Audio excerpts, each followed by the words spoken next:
But if you are a first-time guest, welcome to Unlock Church, and those are the volunteers that are volunteering that will watch this video. Thank you so much for being here today, and our volunteers volunteering in the different environments. It allows you to sit here. And so if you would today, if you remember it, I know we got a little bit before we let you go here, but if you pick up your kid, would you just say thanks to those volunteers? They don't get paid. They are volunteering, taking care of your kids, loving on your kids. And so just say thanks to one of them today. I promise you, you'll catch them off guard. And so I want to say thanks to all the volunteers that are watching this. Thank you for what you're doing. Before we bring up our panel, and they are nervous. Well, a few of them are nervous. I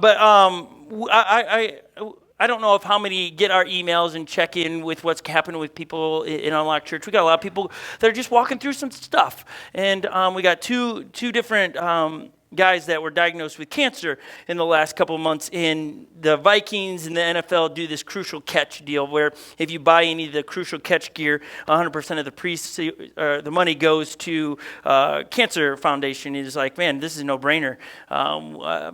When you guys hurt, I don't know how to not hurt. Okay, I haven't figured that out. I don't know if that's a thing, but I was telling somebody the other day, just as I hear all the stuff from you guys, and my heart breaks for you. It just, when you share your stories of pain, I lost my job, or I'm diagnosed with this, or I have to have this surgery, I hurt. I don't know why. Because I love people, and I don't want you to go through it. And it's just like, how can I help? And sometimes even just as a pastor saying, I'm praying for you, just seems so cheap, because I think Western culture is cheap in prayer. Like, it doesn't mean something. I mean, Jesus is answering some prayers around here, and it's powerful. And so I'm not trying to say that prayer is cheaper. So it just doesn't, like, I don't want people to hurt. I don't want people to have to go through things. But when you do, I want to figure out how to help you fight the battles you got to fight, if it's in relationships, if it's in your health, and just know that you have a family here at Unlock Church is fighting with you. And I thought today it'd be pretty cool that just to throw these out in two different directions, and if you don't want the hat, hand it off to somebody. But we purchased these just in a way to say, hey, we're trying to fight with those that are fighting through their cancer, and their colors are represented on the side.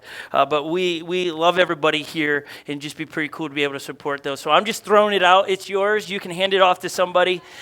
You're supporting somebody. Look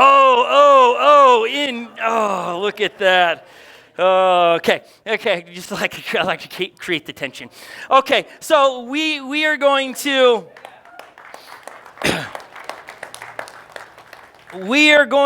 bring our panel up here. If they want to walk up here, we're going to introduce them, and then you can text questions in if you're listening to this thing.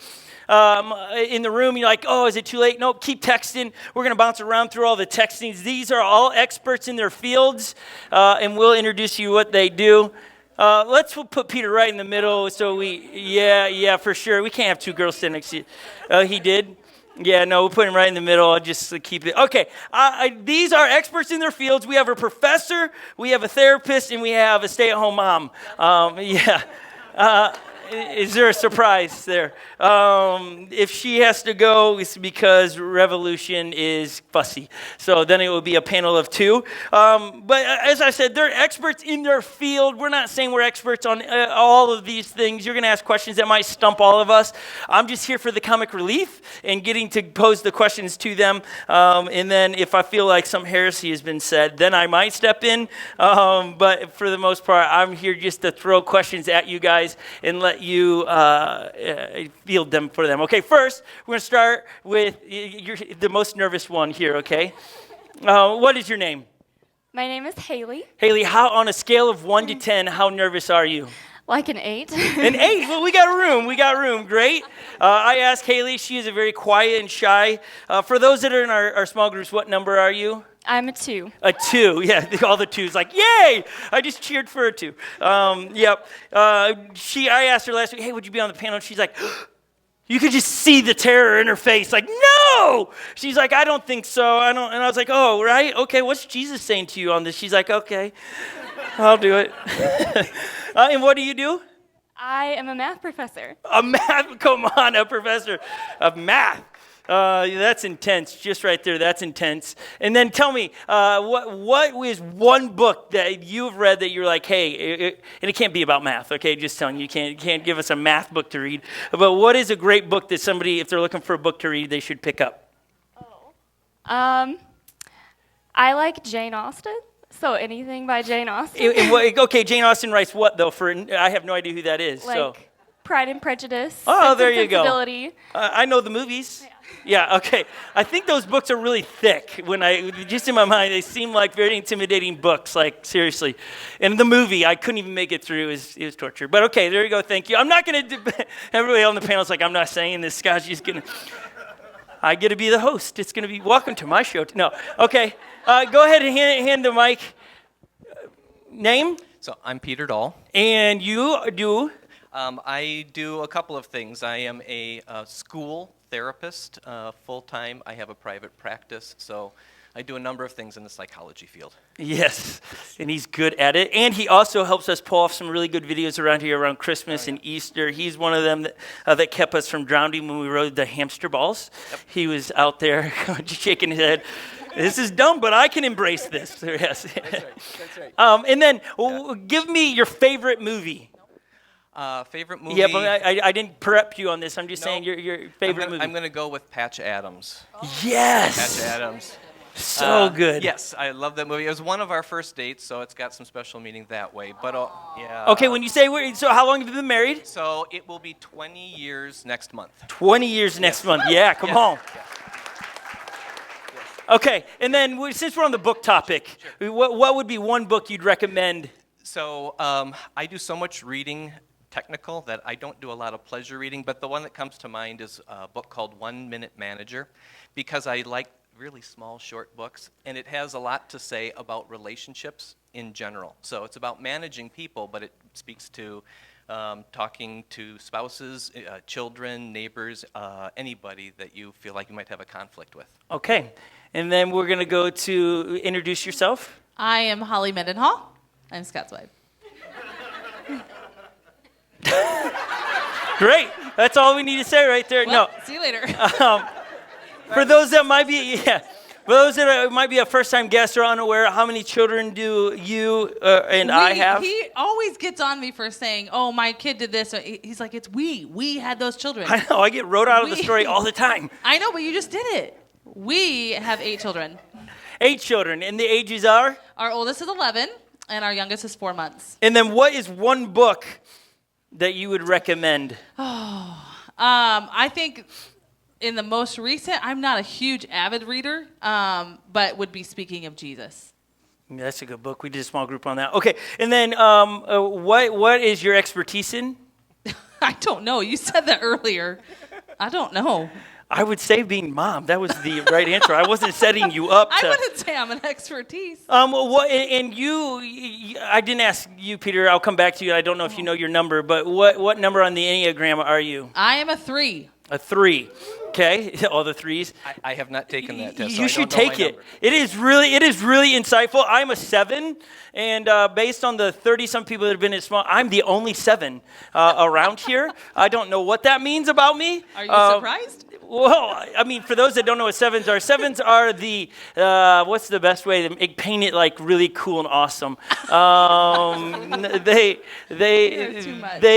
the one with energy. They're the Energizer Bunny. That's the best way. Okay, here we go. So we're going to jump into it. Okay, there are some really doozies. There are some that...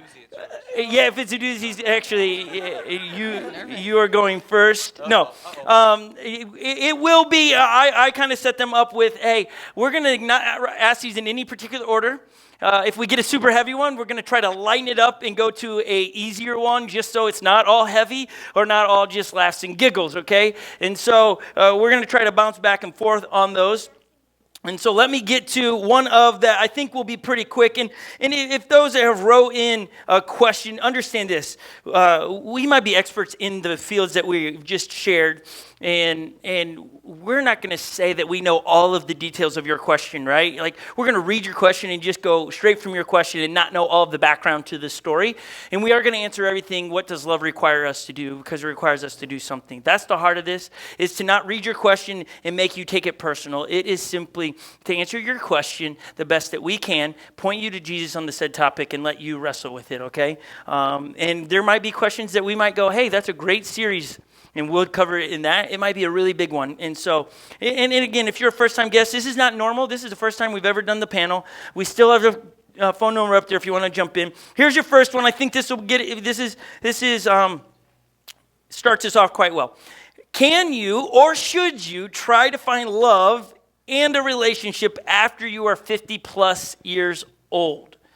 Okay, that's the question. 50 plus, is it okay to, should you, or is it a waste of time? I'm guessing I'm the most serious to answer that question. Oh, no one is saying that. No one threw you under the bus. But we definitely did. I am in my 50s. I'll give that one a shot. So. Okay. The quick answer, because I can get long-winded, would be absolutely yes. You should. So I don't think that love has a time limit or has a limitation on it. The things, because I have the therapy mind, I would go down the path of saying someone in their later in life has more experiences that they've gone through. So taking some time for yourself first to make sure that you're in a good, healthy place, that you've taken care of the things that you've experienced, the things you've thought, that you've put that in the right place, and that you're seeking out a relationship because it's going to better the situation, not because it's going to complete you or make you. I think you need to be okay by yourself first. But if love comes along, absolutely. Yeah, and I think to what you're saying, I think that's for everybody, right? Is what we've been talking about. Is solve your single people problems and get comfortable with yourself, and don't use another person to complete you, because that's dangerous at any age. Which leads me right in. Any of the ladies, anything you want to add to that? Haley's like, don't give me the microphone. Okay, he did good. Holly gave you approval. Yeah, good job. Okay, here we go. So that sets up this next great question. I understand it is beneficial to solve our single people problems before we end up in a relationship and muddy our waters. But we are not perfect. Jesus died for our imperfections. So at what point do I accept my remaining single people problems and work on them with a partner? That's a good question. Can you read it again? No. I'll read it again, yes. They want more time. That's code word for give me more time to think about this, okay? And anytime they say that's a good question means, oh, wow, I really got to get after this one. Okay, here we go. I understand it is beneficial to solve our single people problems before we end up in a relationship. We aren't perfect. Jesus died for our imperfections. At what point do I accept my remaining single people problems and work on them with a partner?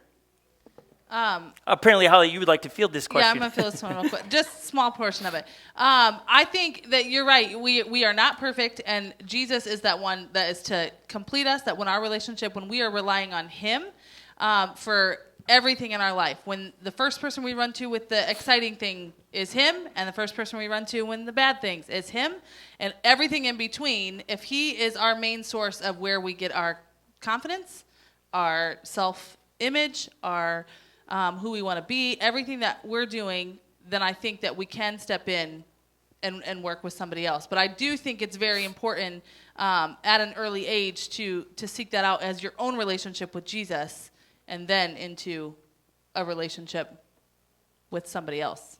Yeah, I agree in that we need to figure out how to depend on God, and so that we won't depend on another person. For our problems, and what we want to fill us up is with Jesus. And if we look to another person to fill our desires and satisfy us, it's just not going to happen.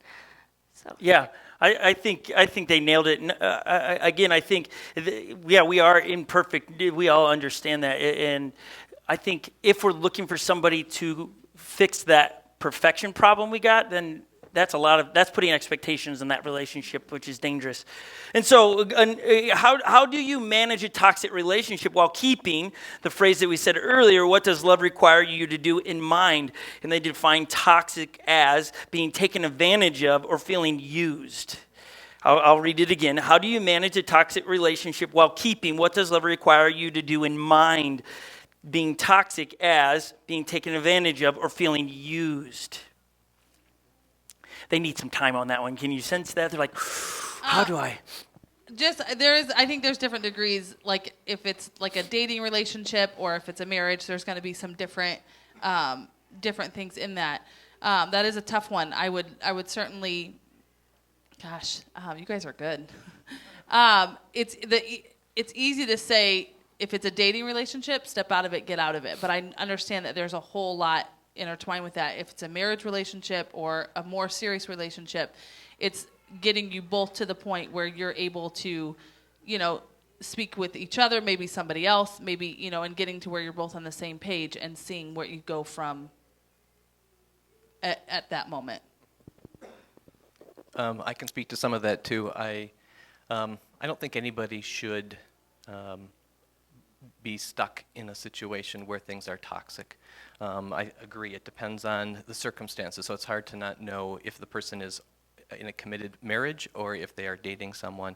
But if you are feeling that you are being abused, that you are being hurt, that isn't something that you should just stay quiet about, that there are places to seek support, to seek help that would be private, would be confidential, but that would help you with the particulars of your situation so that you didn't stay in that spot. I don't think love requires us to sit in an abusive situation or to continue to be abused. And maybe I'm taking words that it shouldn't be, because I'm not sure exactly how toxic and abusive are different, but I'd like to say that part at least. Yeah, and I think that's, I think not knowing all details does make it difficult on that thing, because if you're sitting across the table with me, you can interject and go, okay, here's how I see it, and walk through. But honestly, if you're in an abusive relationship, if that's verbal, physical, you got to get help. That's not something for you to endure. Love requires you, again, yes, to love that person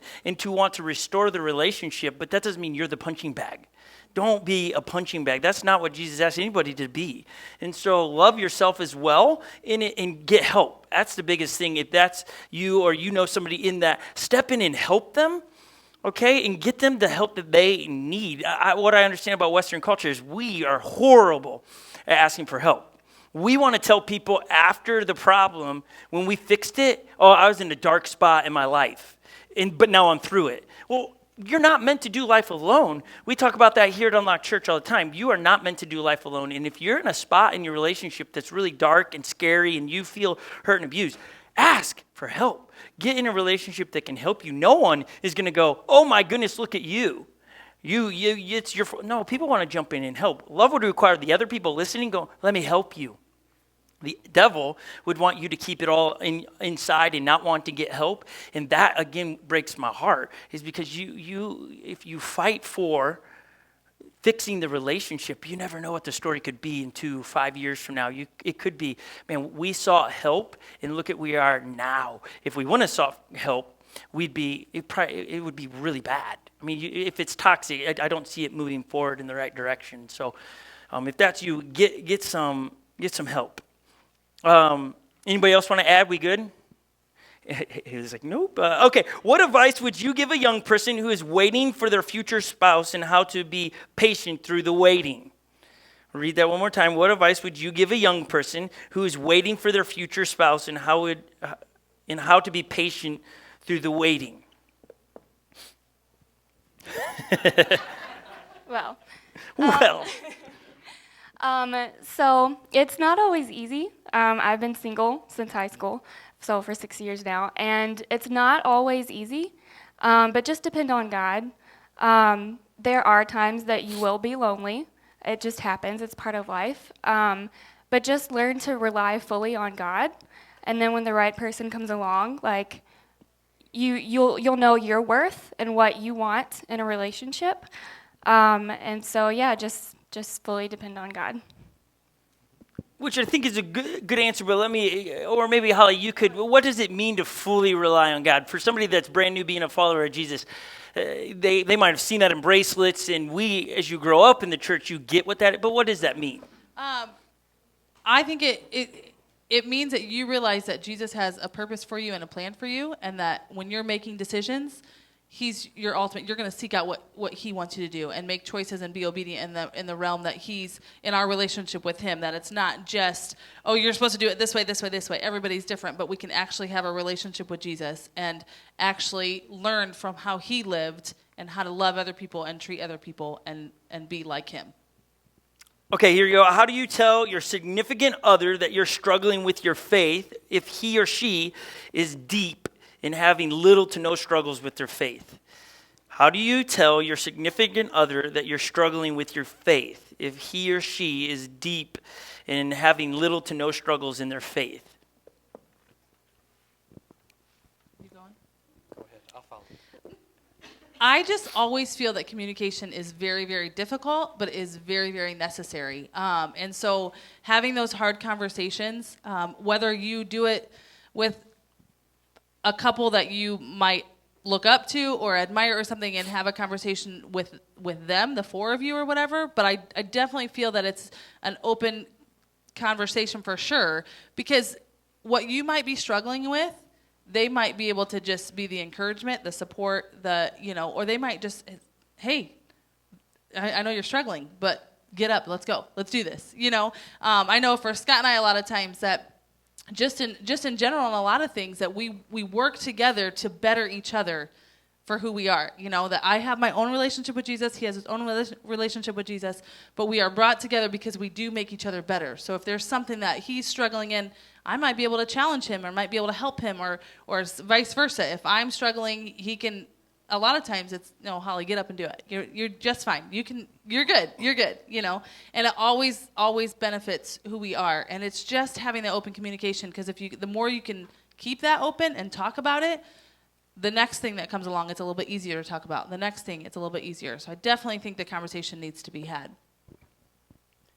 I don't have much more to add to that. I do think it is a piece of communication like any other piece of communication in your marriage. You are often, maybe always, not going to be in the same place as your spouse. Right. You're going to find yourself in different places, and at different times, one of you is going to be stronger than the other. One of you is going to be in a better position to support and lift up the other one. So in a spiritual time, then be grateful that you have a spouse that's in a solid place, and find that a source of security in your marriage, that you're able to have some of those intimate conversations about those things that do scare you, that do give you a lack of confidence, a lack of security. But developing the place within your marriage that's an okay spot for those topics to be had. I think spiritual struggles is a great place for it to begin if it hasn't been happening. Yeah, and I think there's a couple things that when I hear those questions, one, it's okay to question things about God and Jesus. It's okay, as long as you question it and seek out the answer, right? If you're just sitting there and just becoming the questionnaire person but never get the answer, that's dangerous. The devil even came along. There's a story that the authors of the Bible in Matthew, Mark, Luke, and John write, where Jesus was tempted. And the devil, when he was tempting him, always, if you're the Son of Man, if you truly are who you say you are, right? What is the devil trying to create? Doubt in him. That's one of the strategies the devil tries to use, is doubt, because it allows us, it creates this backing up and going away from. And so when you're starting that moment of like, okay, I don't know if I believe all these things, okay, step into the doubt. Ask the questions that you're wrestling with. That's really healthy. It's really good. And then in a marriage, if somebody comes to you and says, I'm struggling with my whatever it is, my faith, my this, don't freak out and like crack them on the head and say, you're an idiot. You should just believe. I just believe. What's your problem? No, figure out how to point them to the answer. Don't freak out. May you answer in that moment. What does love require me to do is trying to help them find the answers out. And you'll find out, because we said it last week, in relationship, exclusivity brings intimacy into the relationship. When I share with Holly first things I'm struggling with, you know how much closer we feel together? The times that, like, I have some really good friends, I might share something I'm struggling with, and she's like, why'd you tell them first and not me? I missed an opportunity to create the exclusivity in our marriage to come to Holly and share, hey, this is where I'm at. And then go still talk to my friends about it, but it just helps our marriage get stronger. And so I think it's not just on one person on the question. It's both sides of you have got to be okay with somebody sharing, I'm struggling with this. Let me find a couple other, as I answer these questions, I forget to look.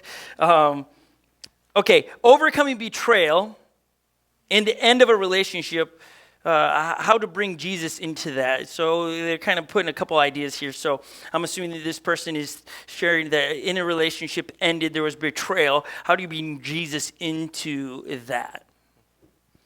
That's a doozy. Peter's up. Okay, I'll take it. You have the again. microphone. I'll take it again. I would say that the first part is that you start with the sense that in this world there is sin, and we are going to be hurt. That's not that isn't God's desire, but it's the reality of this world. So when you're in a relationship and you give trust, you give respect, you give those things that are gifts that are not physical but there's something of great value in a relationship, and the other person doesn't value that gift and throws it away, it's a very hurtful experience. And so taking some time to heal after having that, and I don't know if the question was what do I do with it, but my first answer is to slow down and take some time and recognize the sense that wasn't right, it wasn't what you deserved, but it's what's happened, and so to figure out what does it take to heal from the parts that I've lost of me, the parts of me that have been hurt. That's where it starts. Yeah, and I think jumping onto that, where a similar question, worded different from Peter, I think it is, asked Jesus, how many times do I forgive somebody? And Jesus, I think it was 70 times 7, right? Math major, what would that be? What's the, threw you under the bus, didn't I? Right there, she's like, oh, I can't do math in front of all these people. I'm stalling for the answer. Okay, so that's a lot, right? You do the math, pull out your phone. 70 times 7 is heaps of times, but I'm not going to stand in front of somebody and get punched in the face that many times. It's just not going to happen. I think when Jesus answers that question to Peter, it's, hey, every time you think about that time you were wronged and you get re-angry, you got to re-forgive them. So a quick way to bring Jesus into a relationship that ended or was bad or is bad is every time you get re-angry or re-upset at them is to execute the 70 times 7 principle. I got to forgive them again. Because, man, I'll use it for my dad's and I relationship. I haven't spoken in a couple of years. And there are plenty of times that I will be out on a run and I'll get all angry at my dad all over again. He's not even there. He doesn't even, I haven't spoken to him in 2 years. But the situation gets me fired up. And all of a sudden, it's like, oh, yeah, this is that moment. I got to re-forgive him, because if I don't, when I have an opportunity to speak to him, I'm not going to bring Jesus into this. I'm going to be all about me. I'm going to yell at him. I'm going to make him feel like I've felt over the last 2 years of not having my dad in my life. And so in those relationships that have gone bad, one of the quickest ways is to forgive them. And every time you're hurt by them again, when you're thinking about it, is to forgive them again. And that is on you, not on them. It is you to forgive them, which is a whole big topic. And I know we're just brushing the surface on a lot of these questions, but hopefully we're helping point you in the right direction. Intimacy can be different for different genders. How can you better communicate with your spouse these differences? I'll read it again because it's a good one. Intimacy can be different for different genders. How can you better communicate with your spouse these differences? I'll take that one. It definitely is a communication thing. It definitely is something that to talk about with your spouse. And I think it's sometimes it's a try thing. It's, hey, this is what's going on. This is how I'm feeling. I don't feel the greatest right now, whatever, but I'm going to communicate with him so that it is enjoyable, so that when you get to that, the sex side of stuff for our marriage, I want it to be both good for him and for me as well. So if I'm not willing to communicate or talk to him about it, well, then you're up a creek, So I would say that's the shorter answer, that it's definitely, you've got to be able to be a little bit vulnerable, but I think that's the wonderful thing about being inside the marriage is he's the only one I got to do it with. And I can talk to him about it, and I can be silly, and I can be, whatever. But it's him and I, and he's not trying to make me feel stupid or goofy or whatever. And then it only brings you closer when you're able to get. I'll stop there. Yeah, I mean, I'll just leave it there. 8 kids, and we still got it. I'm just saying. Woo. Okay. I lost the train of thought there. I had something, and then it was just gone. So good. I'm so glad I'm married to you. Oh, I remember now. The heart of the 30-day sex challenge that we've created, right, and we put out there for people is not to. I'm not checking in with you, going, "Hey, how are you doing on your 30-day sex challenge?" No, the heart of it was to create conversations inside marriage. It's not about going 30 days in a row or all 30 in one day. It's about you having a conversation. Hey, are we going to do this? Why would we not do this? And if you're going to do it, then it's like, okay, so let's be creative because it's been the same for the last 7 days. It creates these conversations that are forced that you would probably not naturally just sit down. Hey, let's go to Starbucks and let's talk about sex, baby. That's just not what the guy might want to do that, but the woman's like, whoa. No, I just like hot coffee. I don't want a hot topic at there. Just no. But that's the heart of it, is to force a conversation that I shouldn't say no one because a lot of people don't have once they get married. We want you to talk about it because in that it will bring that around. It will share the intimate. You know what happens a lot of times? Is that when you begin to go, somebody's going to go, it's inevitable. Just life happens to people. And they might go, okay, here's why I struggle with being intimate. Something in my past happened. And guess what? All of a sudden, somebody gets to step in and help you process that and heal from your past. Because you are not to pull your past with you. That's what the devil wants you to do. Keep dragging your past with you. And Jesus says, I forgive those that have asked for forgiveness. I set free those I set them free. You're free indeed. If you genuinely have repented. Repentance, based what Jesus says on it, is a turn, 180 turn from what you're doing. So it's going the opposite direction of what you were once doing. And so let go of your past. And some of you need to share your past with your spouse because it will make sense to them.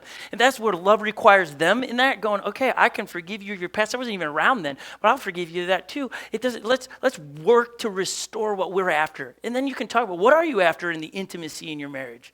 Because the intimacy Holly and I have is going to be different than everybody else in here. The goal isn't that we would teach to you to have the same intimacy we have in our marriage. No, you are a unique couple. There is something different designed for you. And it's to go after, one, what Jesus has designed for you and the intimacy he has, and then going from there.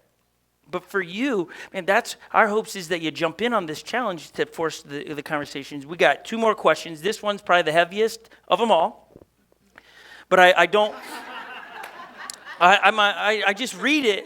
And I've just sat across tables with couples with this, and I just don't want to not answer this question because it breaks my heart. What does a married couple, or how does a married couple cope with infertility? And I told you it's a big one because, people want to have families and they can't. So it breaks a lot of marriages up. I told you it's a big one. Peter, I'm going to call you out on this one. It is. It's a difficult topic, and one that, at least for me, is similar to a number of really heartfelt pains that we're going to have in this world.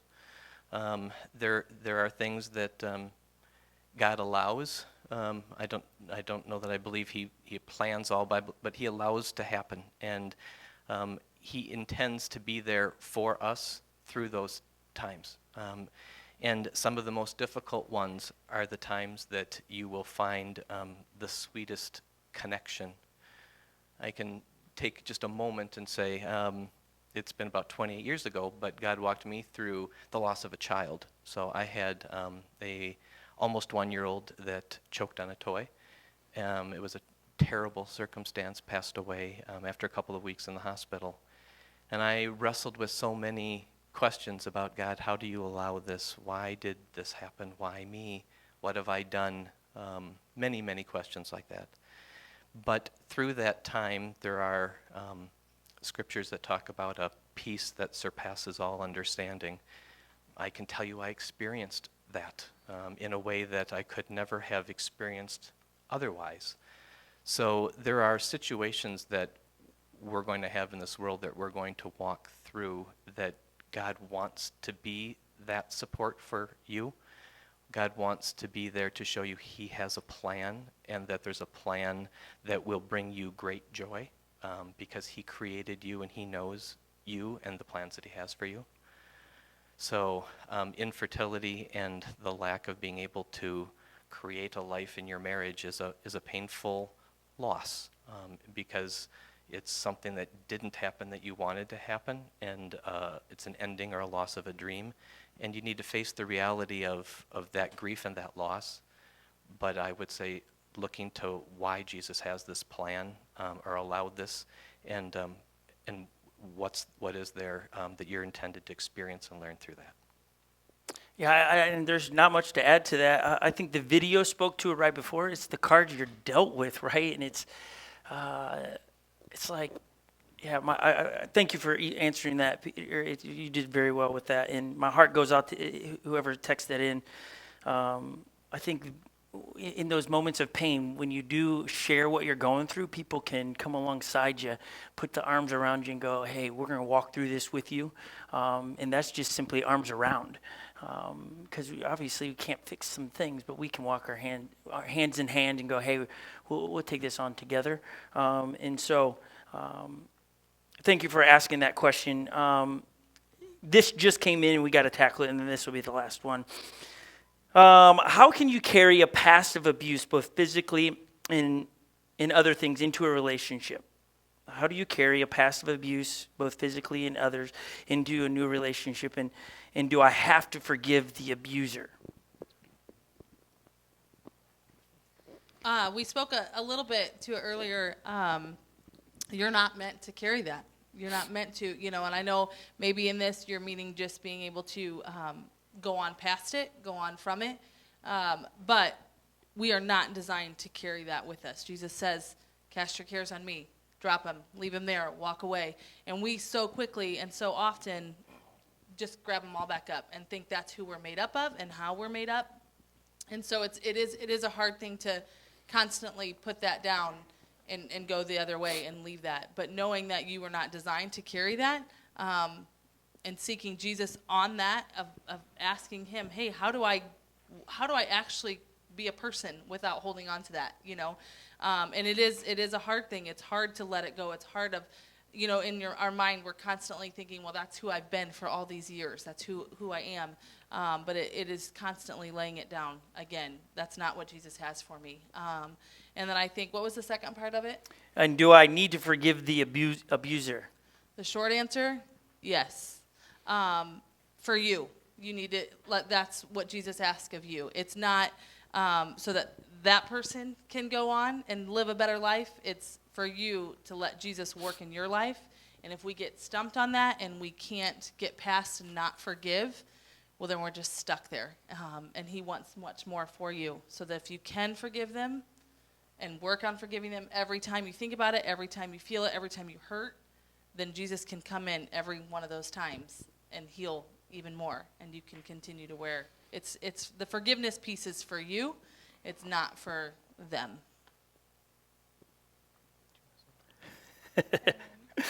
Yeah, I think it frees you when you forgive someone. It frees you, and like you also said, it's like not a one and done thing. Sometimes, when you forgive someone, sometimes it's just like every day, every hour, every time you think of it, the hurt, and then you just do it over and over again, and then it may get easier and it may not, but like it frees you, not the other person.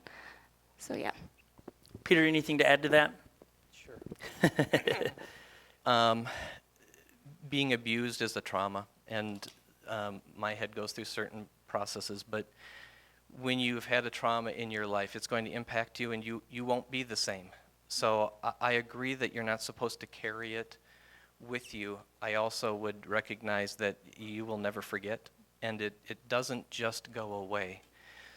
We all respond to traumas in different ways. We all have different faculties that process that. But to recognize that is something that has impacted you in a way that you will be slightly different or significantly different, and that isn't a surprise to God, that didn't catch him off guard, but that you need to understand that impact on you. And also, you need to forgive, but that doesn't mean you will forget, and it doesn't mean that some of those thoughts won't come back, or even at other times in your life that there will be certain kinds of memories and recognitions that come back even years later as a result of that.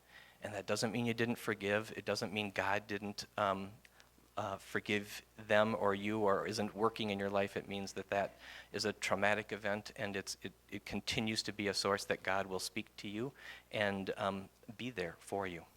Yeah, and oftentimes through those traumatic moments in our lives, those abusive moments, and we come through, and we have forgiven them, and we haven't forgotten. Oftentimes, God uses us to reach back and help somebody else through it.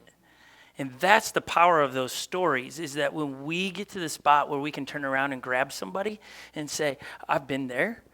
This is how I'm walking through it. This is how I've dealt with it. I think you see it a lot when somebody's been addicted to a substance. This is where they get it done well, right? People that have struggled with a substance, typically when somebody goes, oh yeah, I one day of not doing a substance, people come around, I've been there 1 year, 2 year, 5 year, and they help and they come through it.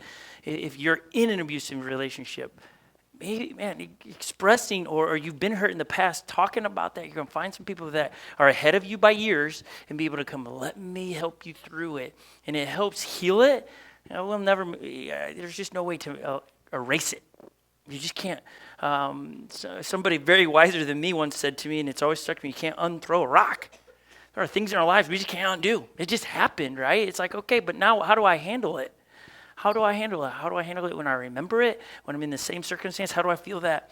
And so a lot of times it's with people. Telling people our stories is so important. The last question for you, I said, but this one's a quick one. I thank you for everybody that's texted in. We have heaps more here, and we didn't get to them. There are really good ones. We'll field them at a later date. And next week, we're going to kick off a fun, I think very timely series. We're going to call it Anxious for Nothing. We're going to spend 4 weeks or so talking about anxiety. And I'm excited about next week's teaching. The idea is going to be, I caught a thought. That's what we're going to talk about next week. I caught a thought, and you can figure out where I'm headed that way. I'll be impressed if you figure it out. No, because I don't actually know. That's where I'm starting. I caught a thought. I have an idea. And so we're going to kick it off next week. So come next week for that. The last question of the day is, who are you pulling for in the Minnesota Vikings and the Philadelphia Eagles game that starts in about 30 minutes? We're going to start right here. Vikings. Oh, no, wait, you didn't say that with much conviction. You just said that because I'm...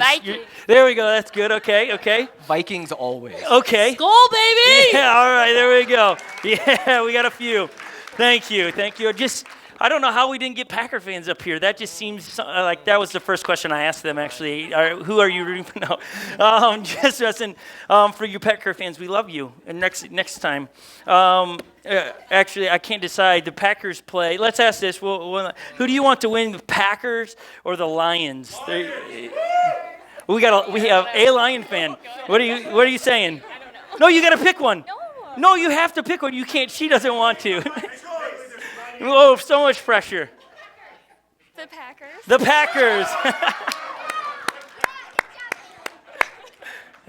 I can't vote for the Packers. It just can't happen here. Sorry. So it's the Lions. So Lions. So Lions. I hope it's straight up a tie. A Straight up a yeah, tie. fair enough. That's right down the middle. That doesn't help us. We need one of them to lose. So Aaron Rodgers is on my fantasy team, so I struggle all the time. Okay.